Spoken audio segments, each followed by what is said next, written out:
practice meditation first thing in the day, cultivating the eightfold noble path that leads to the end of stress and suffering. That cultivation was also called a training by the Buddha. We're training ourselves, particularly at this time, bringing up mindfulness, right effort, directing the mind towards a meditation object, giving rise to the factors of samadhi. But with samadhi also comes wisdom, knowing and seeing the way things are.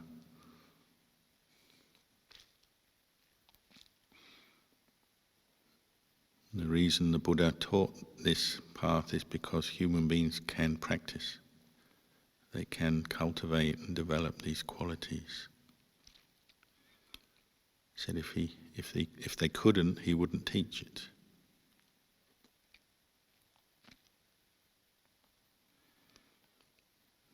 The place of training is this body and this mind that we have sitting right here at this time.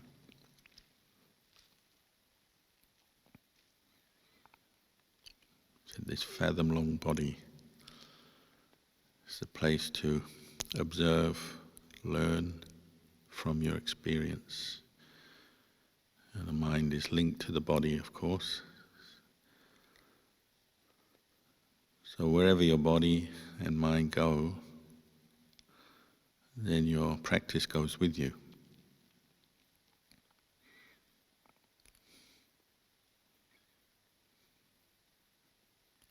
So it doesn't mean to say when you leave the room or the hall, the meditation hall, that you stop practicing.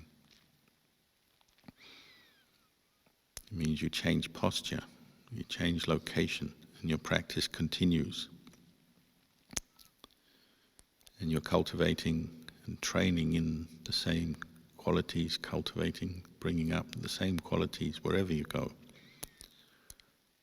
But changing location, changing activity.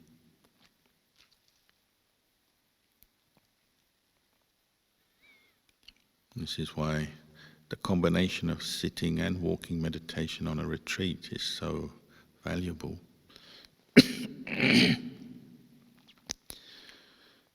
Because it gives you that simple way to keep a continuity of practice.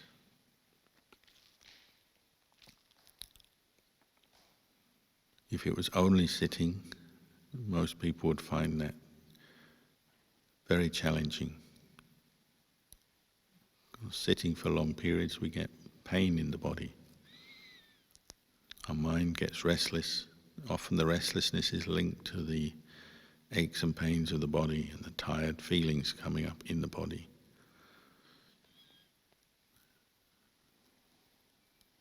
Puts pressure on the mind. We should remember the pressure of discomfort, tiredness, sleepiness is not kilesa necessarily, it's just feelings originating from a human body. The reason we can't sit for that long, or the reason the mind becomes agitated, is because of kilesa. The painful feeling is just a painful feeling. And one of our reflections is that the mind is one thing, the body is another, the feeling is one thing, the mind is another. The mind is capable of knowing a feeling without becoming agitated if we practice.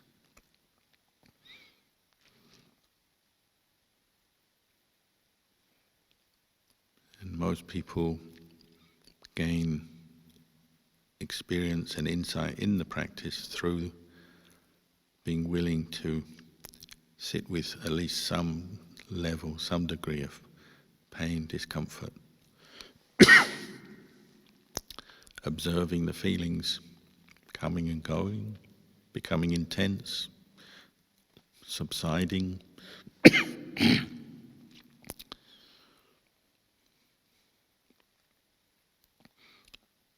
And seeing that they're temporary, as we just chanted, Rupang Anicang, Vedana Anicca.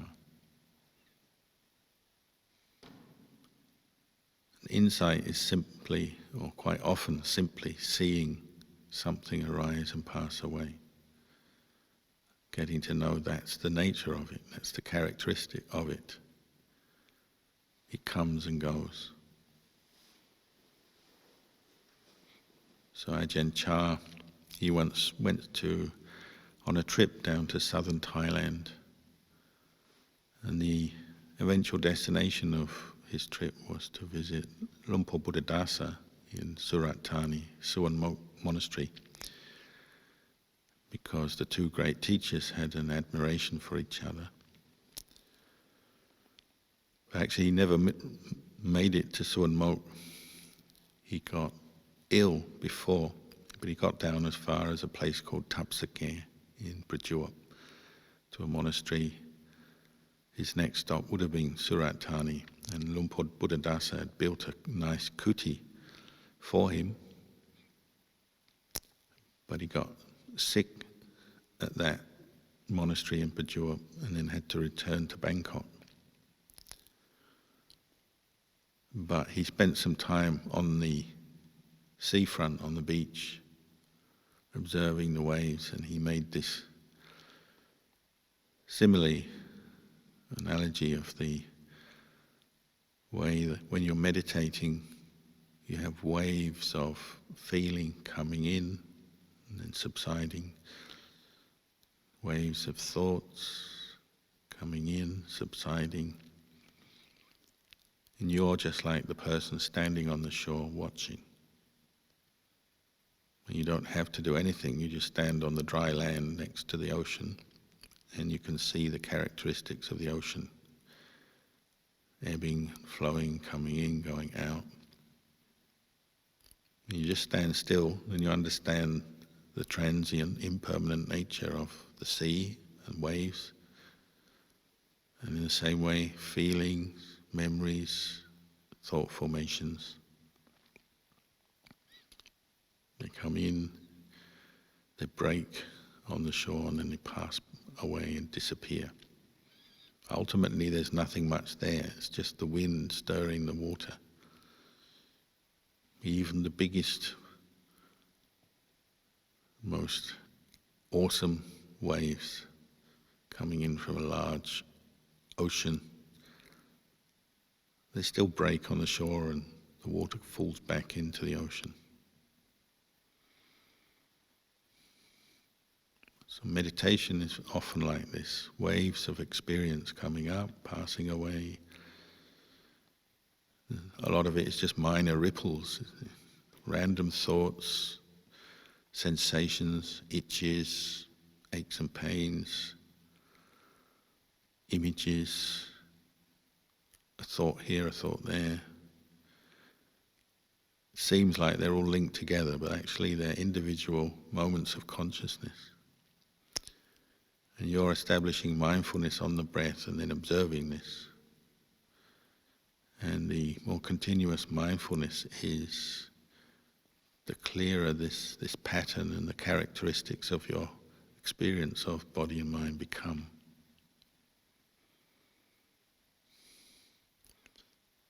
And even the biggest wave, the most fearsome, destructive looking wave, in the end is just a wave. So anybody who's practiced meditation regularly for a while will have had times where they've had a lot of pain and discomfort in the body coming up, but they've had the patience, the faith, the effort, the mindfulness to stick with their practice and not move and not give up. And they've watched that big wave of painful feeling coming up over the body then disappear. And they go into a state of peace, much more peaceful than before.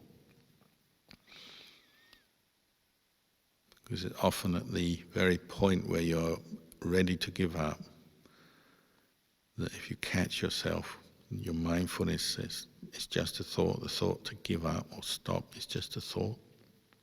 Let's watch and see what happens next, rather than following the thought, giving up, leaving the meditation. One watches, like the biggest wave breaking and then disappearing, and then you realize you're still fine, standing on the shore, there's no problem.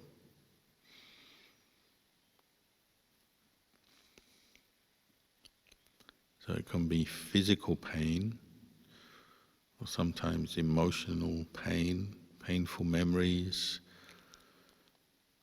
emotions coming up, prompting trains of thought filled with fear or anger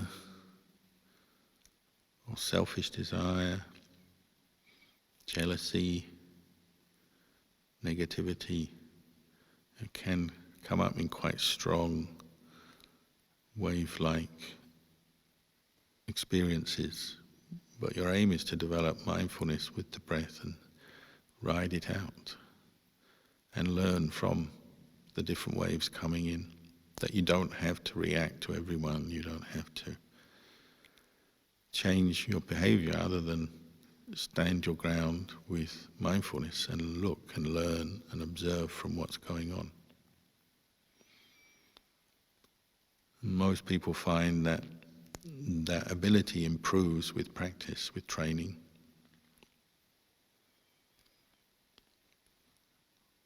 So when we first begin meditation, the smallest itch can be an obstacle. You're putting your attention on the breath, but you keep thinking about that itch. You're trying not to scratch it, but your mind is drawn to the itch. If you give in and scratch it, then often it gets worse because you're giving it importance in your mind. By scratching it, you're making it more real, more substantial. But after a while you learn to ignore the itches, and then they very quickly disappear. And you find you can sit more contentedly. The same with small sensations of pain, discomfort. Same with memories and thoughts that come up into the mind. At first every thought bugs you and bothers you. Every image and memory bothers you. But as you practice more mindfulness of breathing, Buddho, reciting Buddho, this experience of being bothered by a thought, a memory, gets less. You can be aware of more, so you can tolerate more. It's as if your mind expands. And instead of homing in on what disturbs you and reacting to it, your mind is now expanding more and can contain an itch, a thought, a memory, a painful feeling. Like the ocean can contain many things. Our mind can expand as we practice mindfulness to know more things without getting lost in them, with reacting, with delighting in or aversion, just knowing.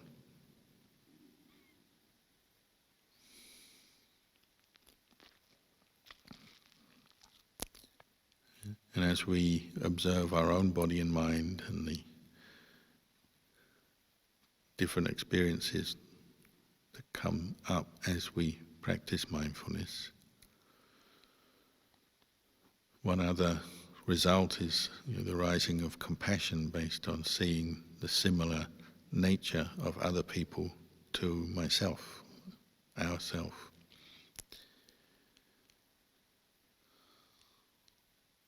As you become more observant and mindful of your own body, feelings, thoughts, you realize other people are experiencing much the same thing. Thoughts arising, passing away, feelings changing, pleasure, neutral, displeasure. things may be coming up in different configurations, different patterns for each person, because we have different karma, but the same trends and patterns are going on in everyone. So compassion arises because you see everyone is the same as me. We all experience aches and pains, disturbed states of mind. We all react with love and hate, attraction and aversion to different experiences. We're all friends in birth, aging, sickness and death, as we chant. There's no one in the world who wasn't born. There's no one in the world who will not die. And we all get sick, some more than others, but everyone experiences sickness, everyone experiences aging. Because every moment of every day we're aging. If we could see the cells in our body, they'd be being born, aging and dying in very rapid succession. So within a few weeks, all the cells of your body are dying, being born and dying. We just don't notice. And it's not all happening at the same time, so we can stay living in the world. But aging is gradually the ending of that process. Cells are born, they die, and then some of them are not born again. And gradually the body starts to fade.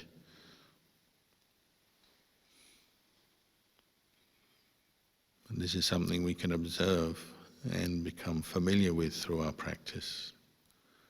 Birth, aging, sickness and death. But the mind that knows is the one who knows, is training and observing and seeing the characteristics of impermanence, unsatisfactoriness, selfless nature of phenomena. And it's actually peaceful to see all this, just like the person standing on the seafront, even on a windy day with strong storm waves coming in. As long as you're out of the breaking area of the waves, you can just stay still watching. And it's peaceful because you're not in the waves, you're just watching them. And the waves of your mind are the same. If you can establish the one who knows, you're just watching, and you can be peaceful because of the non-attachment. Things arise, pass away. A thought is just a thought. A feeling is just feeling.